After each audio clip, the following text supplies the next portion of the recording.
The best thing this college has to offer, well, it speaks in its name. Los Angeles Trade Tech, have trades in it is a beautiful thing because you're not only limited to having a degree, you're also expanding your knowledge by adding a trade under your belt. So I feel like that's a plus here.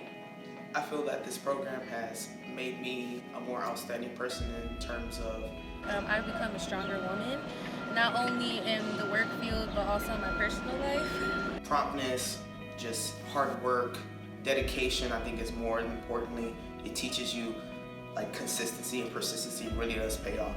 Coming here to Trade Tech and learning my skills, having a building and materials and updated tools means everything in order for me to be a successful carpenter in the future.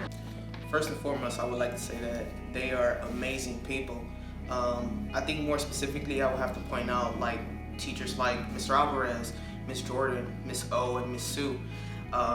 They really helped me push myself or push past what my own limitations are.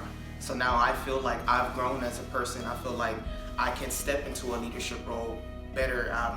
I understand what I'm doing. I have a love for this craft, and I have a love for those teachers because they really do take their time with you, and they're very patient. At the same time, they're still pushing you because they know that you could be better than what you think you are. I feel like in order for us to be very efficient carpenters, plumbers, or whatever trade you decide to be in, I feel like having those materials and your tools up to date is really a good thing to be an efficient carpenter here.